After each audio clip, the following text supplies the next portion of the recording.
నమస్కారం ఏరువాక బులెటిన్ కు స్వాగతం. ముందుగా ముఖ్యాంశాలు. వ్యవసాయంలో అనువైన యాజమాన్య పద్ధతులు, నేల సారం రక్షించడానికి తీసుకోవాల్సిన జాగ్రత్తలు, కూరగాయల సాగులో దూసుకుపోతున్న రైతులు, ఆదర్శంగా నిలుస్తున్న ఆదిలాబాద్ అన్నదాతలు, పంటకు మేలు చేసే రకరకాల కలుపు మొక్కలు, నీరు గాలి పంటకు అందే అవకాశాలు, పాడి పశువుల్లో వచ్చే వ్యాధుల లక్షణాలు, రోగాల నివారణకు చేయవలసిన చికిత్సలు. వ్యవసాయం కలిసి రావాలంటే సహజ వనరులను సద్వినియోగం చేసుకోవాలి. అందివచ్చే అన్ని ఉత్పత్తి కారకాలను వినియోగించుకోవాలి. నేల స్వభావాన్ని బట్టి పంటలు వేసుకోవాలి. అదే సమయంలో నేల సారాన్ని కూడా కాపాడుకోవాలి. నీటి వనరులను పొదుపుగా వాడుకోవాలి. అప్పుడే సాగులో మంచి ఫలితాలు వస్తాయి. ఆ పద్ధతులేమిటో తెలుసుకుందాం.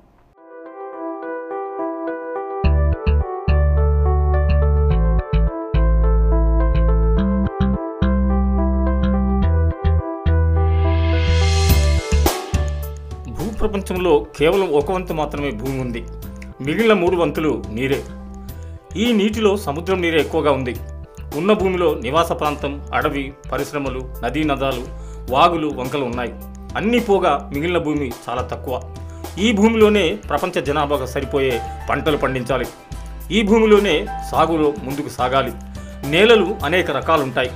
శాండ్, సిల్ట్, క్లే అని 3 రకాలు. ఈ 3 రకాల్లో అనువైన పంటలు వేసుకోవాలి. ముందుగా మనకున్న భూమిలో సారం ఎంతో తెలుసుకోవాలి. భూసార పరీక్ష కేంద్రాల్లో పరీక్షించుకోవాలి. ఏ ధాతువు ఎంత ఉందో నిర్ధారించుకోవాలి. నత్రజని, భాస్వరం, పొటాష్ వంటి కీలకమైన ప్రధాన ధాతువుల శాతాన్ని గమనించాలి. అలాగే మెగ్నీషియం, జింక్ వంటి సూక్ష్మ ధాతువుల స్థాయి ఎంతో తెలుసుకోవాలి. సూక్ష్మ ధాతువులే కదా అని నిర్లక్ష్యం చేయొద్దు. పంట ఎదుగుదల నుంచి పంట పండే వరకు ఇవి కీలక పాత్ర పోషిస్తాయి. అందుకే అన్ని ధాతువుల పరిమాణాన్ని ముందుగా తెలుసుకోవాలి. అవసరమైనంత వరకు మాత్రమే ఎరువులను వేసుకోవాలి.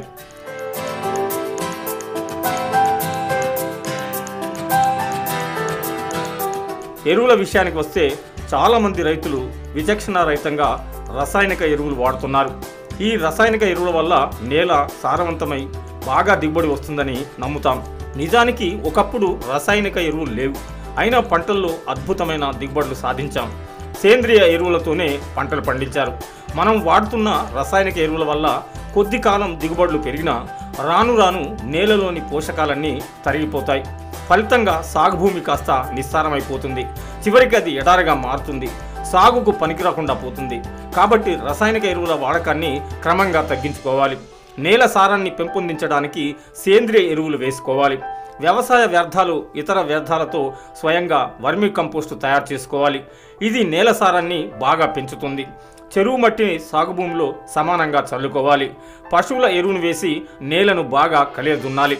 దీంతో నేల సారవంతం అవుతుంది. పంటల దిగుబడులు ఆశించిన స్థాయిలో వస్తాయి. పంట మార్పిడి చేసుకోవాలి. ప్రధాన ఆహార పంట సాగు చేసిన తర్వాత పప్పు దినుసుల పంటను వేసుకోవాలి. పప్పు దినుసుల పంటను సాగు చేసుకోవడం వల్ల చాలా ప్రయోజనాలున్నాయి. పప్పు పంటను వేసుకుంటే ఈ మొక్కల వేర్ల బుడిపల్లో రైజోబియం బ్యాక్టీరియా నత్రజనిని స్థిరీకరిస్తుంది. దీనివల్ల నేల సారవంతం కావడమే కాకుండా పప్పు పంట దిగుబడి ఎక్కువగా ఉంటుంది.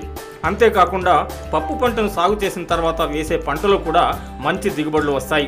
అంటే లెగ్యూమ్ జాతి పంటలను సాగు చేసినట్లయితే సహజ సిద్ధంగా నేల సారవంతం అవుతుంది. ఆ తర్వాత వేసిన పంటకు అది ఉపయోగపడుతుంది.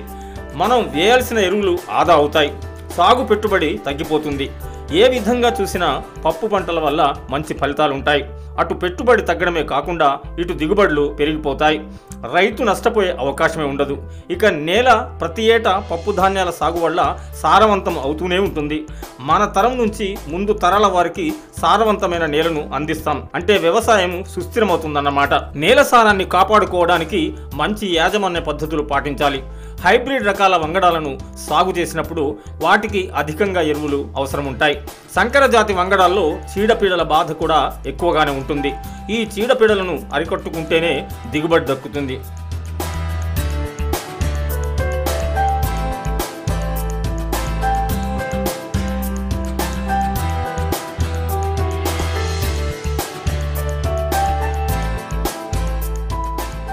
పురుగులను తెగుళ్లను నివారించడానికి రసాయనిక పురుగు మందులను చల్లుకోవాల్సి వస్తుంది. ఈ రసాయనిక పురుగులు తెగుళ్ల మందుల వల్ల పురుగులు తెగుళ్ళు పూర్తిగా నశించవు. దీనికి కారణం ఏమిటంటే ఒకసారి పురుగుల మందు చల్లినప్పుడు కొన్ని పురుగులు చనిపోయినా కొన్ని బతికే ఉంటాయి. వాటిలో పెస్టిసైడ్ని తట్టుకునే నిరోధక శక్తి పెరుగుతుంది. ఆ పురుగుల నుంచి పుట్టిన పురుగులు ఎంత మందు చల్లినా చనిపోవు. వాటిలో నిరోధక శక్తి పెంపొందించుకోవడమే దీనికి కారణం. అంతేకాకుండా ఈ పురుగుల మందు వల్ల నేలలో సారాన్ని పెంపొందించడంలో కీలక పాత్ర పోషించే అనేక మిత్ర పురుగులు కీటకాలు నశించిపోతాయి. ఫలితంగా పంటల్లో చీడపీడల బెడద మరింత తీవ్రమవుతుంది. నానాటికి పంటల దిగుబడులు తగ్గిపోతాయి. కాబట్టి రసాయనిక పురుగుల మందులకు బదులుగా సహజ సిద్ధంగా దొరికే వాటితోనే పురుగులు తెగుళ్లను అరికట్టుకోవాలి. ప్రకృతి ప్రసాదించిన గొప్ప వరం వేప చెట్టు. దీని ఆకులు, బెరడు, పండ్లలో ఎన్నో ఔషధ గుణాలున్నాయి.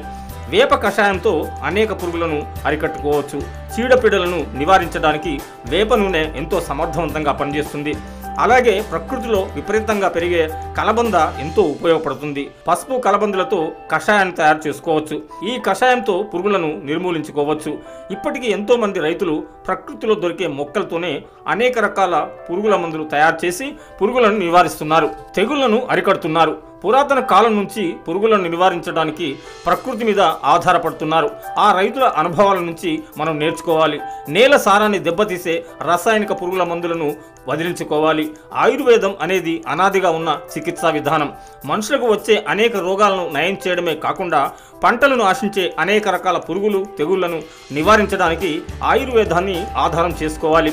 అందుబాటులో ఉన్న మొక్కలతోనే మనం పంటలను కాపాడుకోవచ్చు. అదే సమయంలో నేల సారాన్ని కాపాడుకోవచ్చు.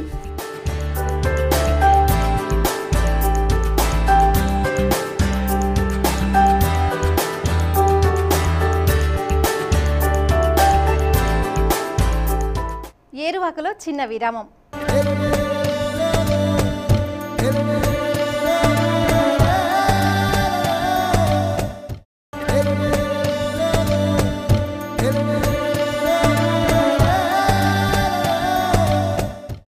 ఏరువాకకు తిరిగి స్వాగతం.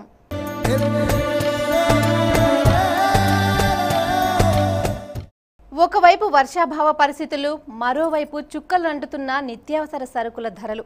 ఈ ప్రతికూల పరిస్థితుల్లో మరొకరైతే ఏం చేస్తారో తెలియదు. కానీ ఆదిలాబాద్ జిల్లా రైతులు మాత్రం వర్షాభావ పరిస్థితుల నుంచి గట్టెక్కేందుకు ప్రత్యామ్నాయ పంటల వైపు దృష్టి సారిస్తున్నారు. ఒకే రకమైన పంటలతో ఇంతకాలం నష్టాలను చవిచూస్తున్న ఆదిలాబాద్ జిల్లా గిరిజన రైతాంగం కూరగాయల సాగు వైపు మొగ్గు చూపుతున్నారు.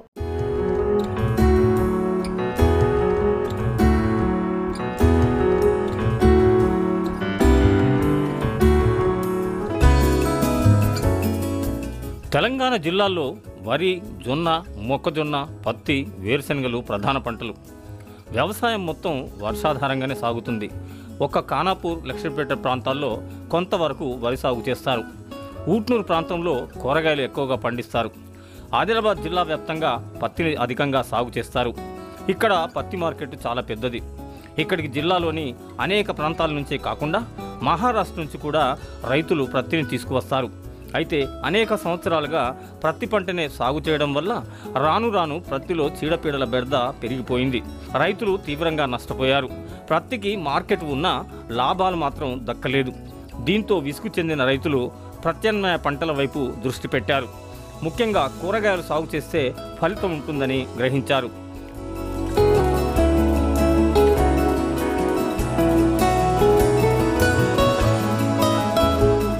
నార్నూర్ ప్రాంతంలో మొదలైన కూరగాయల సాగు జిల్లాలో చాలా ప్రాంతాలకు విస్తరించింది. ఊట్నూరు మండలంలో కూరగాయలను విస్తారంగా పండిస్తున్నారు. ఇక్కడ పండించిన కూరగాయలకు మంచి డిమాండ్ ఉంటుంది. నాణ్యమైన దిగుబడులు సాధించడంలో రైతులు ముందున్నారు. ఆదిలాబాద్ జిల్లాలో ప్రధాన వాణిజ్య పంటలుగా పత్తి, సోయాబీన్ పంటలు సాగవుతున్నాయి. ఈ సంవత్సరం సకాలంలో వర్షాలు పడక ఉట్నూరు ఏజెన్సీ పరిధిలోని 4 మండలాల్లో కూరగాయలను ప్రధాన పంటలుగా రైతులు సాగు చేస్తున్నారు. జిల్లాలోని గుడిహత్నూర్, ఇంద్రవెల్లి, ఊట్నూరు, నార్నూరు మండలాల్లో రైతులు గత 2 దశాబ్దాలుగా పత్తి పంటను సాగు చేశారు. నష్టాల పాలయ్యారు.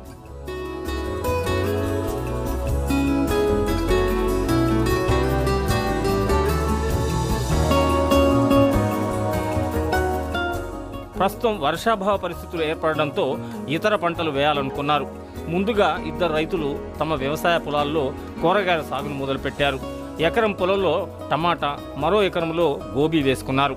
ఈ పంటలు మంచి లాభాలను తెచ్చిపెట్టాయి. ఇది గమనించిన ఇతర రైతులు కూరగాయల సాగుని ప్రారంభించారు.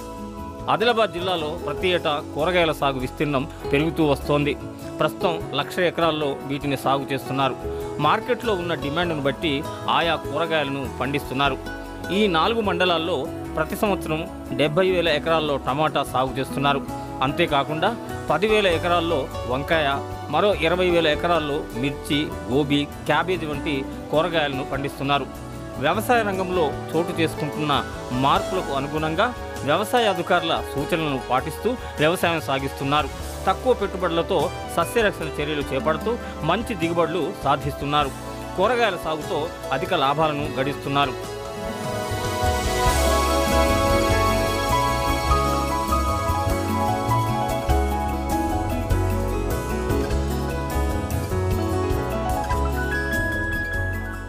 జిల్లాలో పండిస్తున్న కూరగాయలను ఆదిలాబాద్ జిల్లాతో పాటు కరీంనగర్, హైదరాబాద్ మార్కెట్లకు తరలిస్తున్నారు. అంతేకాకుండా పొరుగున ఉన్న మహారాష్ట్ర, ఛత్తీస్గఢ్ రాష్ట్రాల్లోని మార్కెట్లకు కూడా సరఫరా చేస్తున్నారు. ఈ మార్కెట్ల నుంచి వ్యాపారులు రైతుల దగ్గరికే వచ్చి కూరగాయలను కొంటున్నారు. ఎకరాకు సుమారు 60,000 నుంచి 80,000 రూపాయల వరకు పెట్టుబడులు అవుతున్నాయని రైతులు చెప్తున్నారు. పెట్టుబడులు పోను ప్రతి ఏటా అధికంగా లాభాలు వస్తున్నాయని వారంటున్నారు.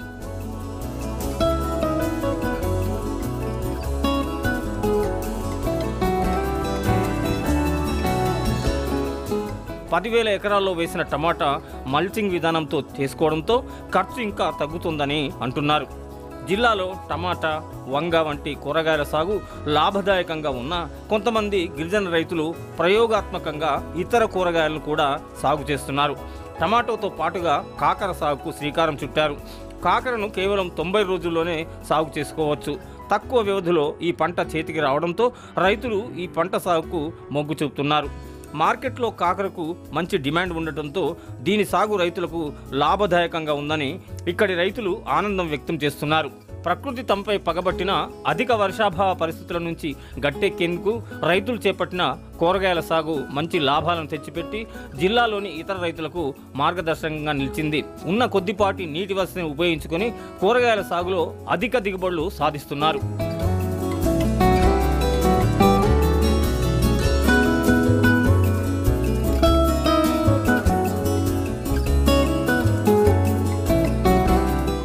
వర్షం పడగానే పొలంలో ముందుగా కనిపించేవి కలుపు మొక్కలు. రైతు ఎంత కష్టపడి వ్యవసాయం చేసినా సకాలంలో కలుపును నివారించుకోకపోతే పంట దిగుబడి రాదు. పొలంలో కలుపుని ఎప్పటికప్పుడు నివారించుకోవాలి. పంటకు కీడు చేసే కలుపు మొక్కలే కాదు, మేలు చేసే కలుపు మొక్కలు కూడా ఉన్నాయి. కలుపు మొక్కల నివారణను ఎలాగో తెలుసుకుందాం.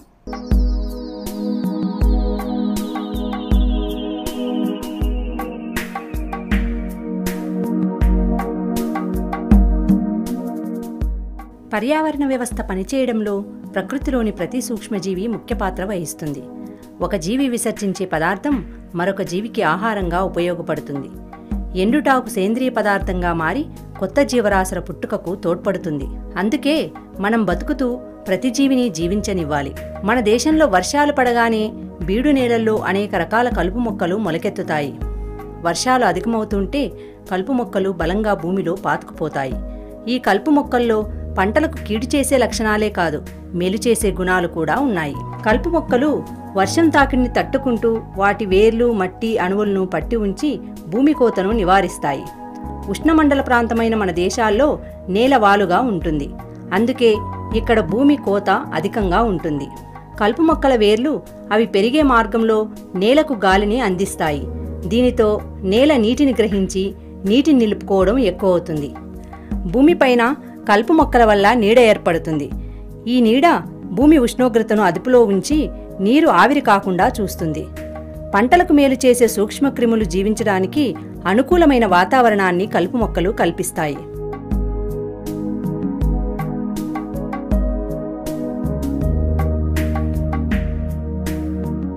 కలుపు మొక్కలు బ్రతికుండగానే కాదు, చనిపోయాక కూడా మానవాళికి మేలు చేస్తాయి. చనిపోయిన కలుపు మొక్కల ఆకులను వేర్లను వానపాములు, చీమలు, కుళ్ళిన బ్యాక్టీరియాలు తిని వాటిలోని ఖనిజ పోషకాలను భూమికి చేరవేరుస్తాయి. ఈ పోషకాలు తర్వాత తరం మొక్కలకు, చెట్లకు ఉపయోగపడతాయి. కలుపు మొక్కలు అనేక ప్రయోజనాలను కలిగిస్తాయి. భూమి పరిస్థితులు మారినప్పుడు భూమిపైన అనేక రకాల కలుపు మొక్కలు పెరుగుతాయి. భూమిని మెరుగుపరచడంలో కొన్ని కలుపు మొక్కలు ముందుంటాయి. కొన్ని పప్పు జాతికి చెందిన కలుపు మొక్కలు భూమిలో నత్రజనిని స్థిరీకరిస్తాయి. మరికొన్ని కలుపు మొక్కలు వాటిపైన వాలిన చిన్న పురుగుల పునరుత్పత్తిని అరికడతాయి. ఆ విధంగా పంట మొక్కలకు జరిగే నష్టాలను నివారిస్తాయి. కలుపు మొక్కలు సహజంగా రైతులకు మిత్రులు.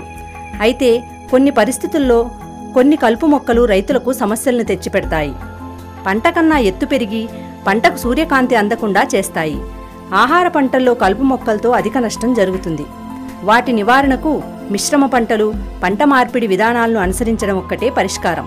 సేంద్రియ వ్యవసాయం చేసుకుంటే ప్రతి సంవత్సరం భూసారం పెరుగుతుంది.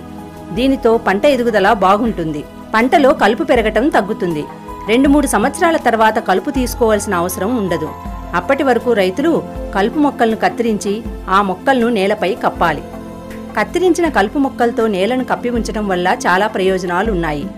గాలి, వానల వల్ల కలిగే నేలకోత తగ్గుతుంది.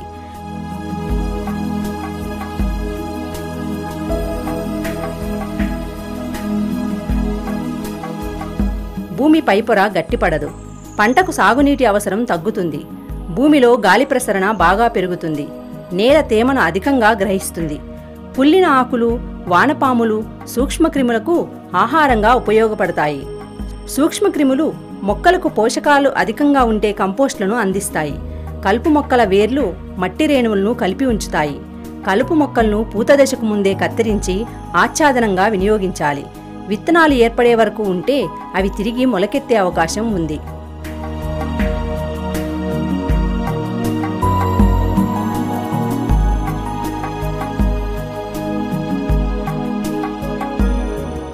ఏరువాకలో మరో స్వల్ప విరామం.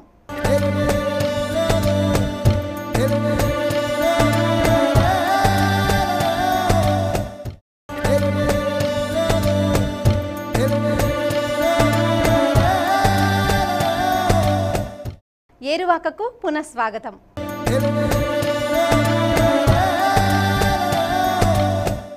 పాడి పశువులను పెంచుకుంటే రైతులకు అదనంగా ఆదాయం కలిసి వస్తుంది. పశువుల పెంపకంతో పాలు, పాల ఉత్పత్తులు, పశువుల ఎరువు మనకు దక్కుతాయి. పాడి గేదెలను పెంచుకుంటూ వాటిపైనే ఆధారపడి జీవిస్తున్న కుటుంబాలు మన పల్లె సీమల్లో ఎన్నో ఉన్నాయి. కొద్దిపాటి స్థలం ఉంటే చాలు వీటిని పెంచుకోవచ్చు. అయితే పాడి పశువులకు కొన్ని వ్యాధులు వస్తాయి. వాటి లక్షణాలేమిటో, ఎటువంటి జాగ్రత్తలు తీసుకోవాలో తెలుసుకుందాం.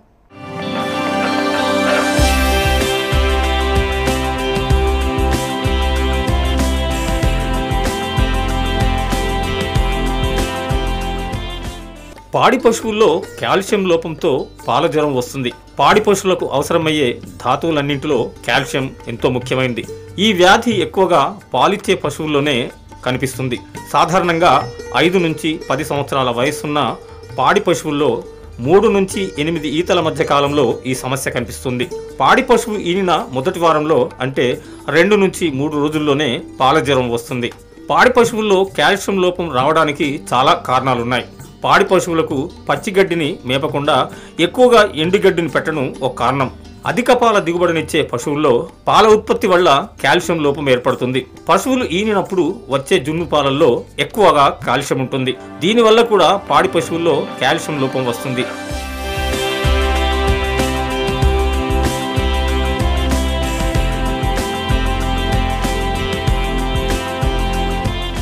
సంకర జాతి విదేశీ పశువుల్లో కాల్షియం లోపం ఎక్కువగా కనపడుతుంది.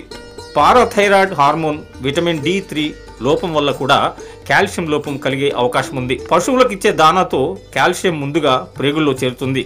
తర్వాత ఇది రక్తంలో కలుస్తుంది. ఇది రక్తంలో కలవడానికి పారాథైరాయిడ్ హార్మోన్, విటమిన్ D3 అవసరం. కాల్షిటోనిక్ హార్మోన్ చర్య వల్ల ఈ కాల్షియం రక్తం నుంచి ఎముకల్లో చేరుతుంది. రక్తంలో కాల్షియం అధికంగా ఉంటే అది మూత్రం ద్వారా బయటకు పోతుంది. ఈ చర్యల్లో మార్పులు జరిగినట్లయితే సాధారణంగా పాడి పశువుల్లో కాల్షియం లోపం ఏర్పడుతుంది. పాలజ్వరం లక్షణాలను 3 దశలుగా చెప్పుకోవచ్చు. మొదటి దశలో పశువులు మేత సరిగా తినవు, పాల దిగుబడి తగ్గుతుంది, తల కండరాలు వణుకుతాయి. నాలుక బయటకు వేలాడుతూ ఉంటుంది. వెనుక కాళ్ళు మెత్తబడి అవి సరిగా నడవలేకపోతాయి. శ్లేష్మ పొర పాలిపోయి ఉంటుంది. పాలజ్వరం సోకిన పాడి పశువుల్లో శరీర ఉష్ణోగ్రత కొద్దిగా పెరుగుతుంది. పాలజ్వరం రెండవ దశలో పశువులు ఛాతి భాగం ఆనుకొని పడుకొని ఉంటాయి. వాటి మెడ డొక్కలోకి వాల్చి ఉంటుంది. శరీర ఉష్ణోగ్రత తగ్గుతుంది. కండరాలు బిగువుగా మారుతాయి. పశువు చర్మం చల్లబడిపోతుంది. కంటి నుంచి నీరు కారుస్తూ జాలిగా చూస్తూ ఉంటుంది.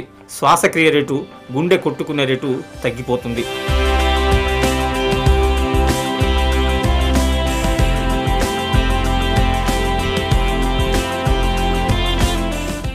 పాలజ్వరం సోకిన పాడి పశువులు కాలు చాచి మెడ పక్కకు వాల్చి పడుకుంటాయి.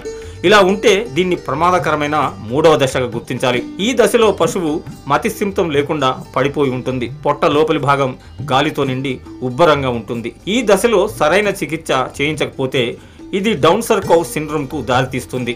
చివరికి పశువు చనిపోతుంది. పశువులకు వచ్చే వ్యాధుల వల్ల కలిగే లక్షణాలను గమనించి వ్యాధిని తొలి దశలోనే మనం గుర్తించవచ్చు. పశువులు నీరసంగా ఉండటం, మేత తినకపోవడం, నడవలేకపోవడం, శరీర ఉష్ణోగ్రతల మార్పులు వంటి లక్షణాలను గమనించి వ్యాధిని కొంతవరకు అంచనా వేయొచ్చు. రక్తంలో కాల్షియం, ఫాస్ఫరస్, మెగ్నీషియం శాతం తెలుసుకుని వ్యాధిని ఖచ్చితంగా నిర్ధారించవచ్చు. పాలజ్వరం వ్యాధిని పాడి పశువుల్లో గుర్తించిన వెంటనే తగిన చికిత్స చేయించాలి. లేకపోతే పశువు చనిపోయే ప్రమాదం ఉంది. పాలజ్వరం సోకిన గంటలోపు ఆవులు, గేదెలకు కాల్షియం బోరోగ్లూకోనేట్ 800 మిల్లీలీటర్లు సిరల నుంచి ఇవ్వాలి. విటమిన్ D3 లోపం ఉంటే విటమిన్ D3 ఇంజెక్షన్ ఇవ్వాలి. కాల్షియంతో పాటు మెగ్నీషియం లోపం కూడా ఉంటే మైఫెక్స్ ద్రావకాన్ని 400 నుంచి 500 మిల్లీలీటర్లు సిరల ద్వారా ఇవ్వాలి. పశువులు చూడితో ఉన్న చివరి నెలలో కాల్షియం, ఫాస్ఫరస్ సమ నిష్పత్తిలో ఉన్న దానాను ఆహారంగా ఇవ్వాలి. దీంతో పారాథైరాయిడ్ హార్మోన్ చురుగ్గా పనిచేసి ఈనిన తర్వాత పాలజ్వరం రాకుండా ఉంటుంది.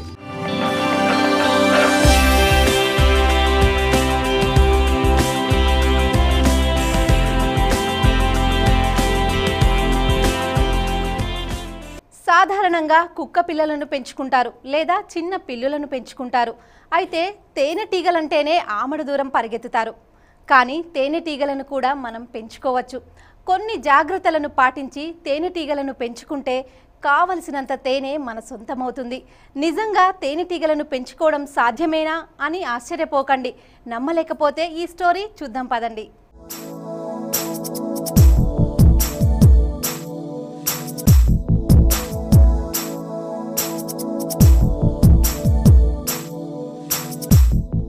కడుపులో మధురాన్ని దాచుకుని కూడా మహామహులను వణికించేది ఎవరో కాదు, తేనెటీగ. పేరు వినగానే తీయని తేనె గుర్తుకొచ్చిందా? మానవులకు మేలు చేసే కీటకాలలో తేనెటీగలు అతి ముఖ్యమైనవి. తేనెటీగల నుంచి తేనె మాత్రమే కాదు, మైనం, పుప్పొడి, రాజాహారం, విషం, ప్రొపోలిస్ వంటి ఉత్పత్తులు దొరుకుతాయి. మధురమైన తేనె ఒక సమతుల్యమైన ఆహారం. అంతేకాదు, ఇతర ఉప ఉత్పత్తులు అనేక రకాల పరిశ్రమల స్థాపనలో ఉపయోగపడతాయి.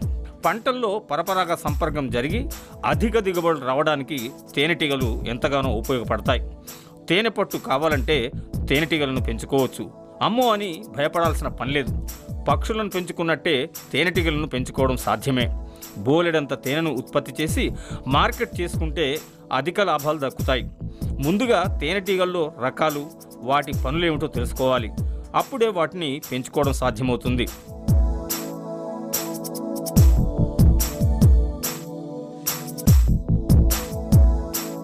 తేనెటీగల్లో పోతు ఈగ రాణి ఈగ కన్నా చిన్నగా ఉంటుంది. కానీ కూలి ఈగ కన్నా పొడవుగా, వెడల్పుగా, దృఢంగా ఉంటుంది.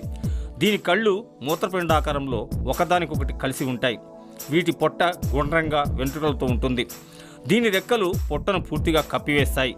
వీటి నోరు, వెనక కాళ్ళు మకరందం, పుప్పొడి సేకరణకు అనువుగా ఉండవు. దీనికి విషపు కొండి ఉండదు. దీని మైనం గదులు కూలి ఈగ గది కన్నా ఎత్తుగా ఉండి కుంభాకారంలో మైనంతో కప్పబడి ఉంటాయి.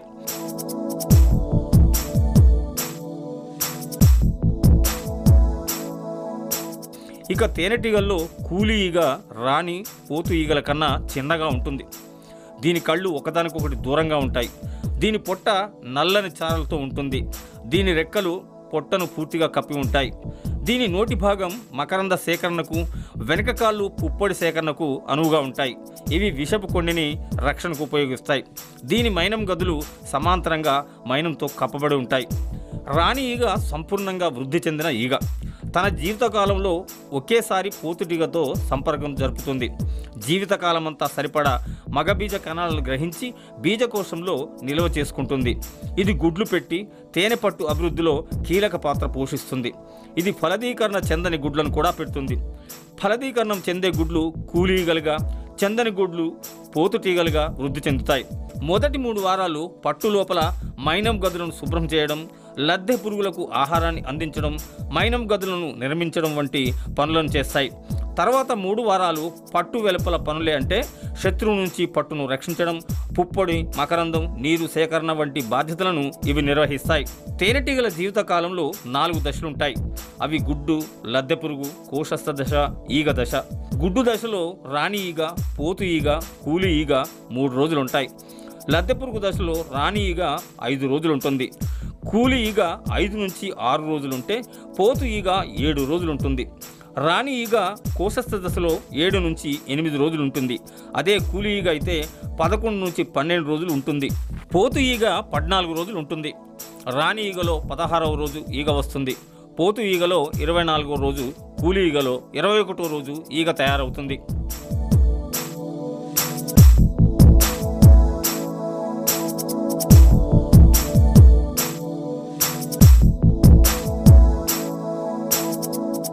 ఈ కార్యక్రమంపై మీ అభిప్రాయాలు, అలాగే సందేహాలు, సమస్యల పరిష్కారానికి మా సలహాల కోసం మీరు సంప్రదించాల్సిన చిరునామా ఏరువాక 99 TV, CR foundation, Kondapur, Hyderabad 500084. ఇది ఈనాటి ఏరువాక. మరిన్ని విశేషాలతో మళ్ళీ కలుద్దాం. అంతవరకు సెలవు. నమస్కారం.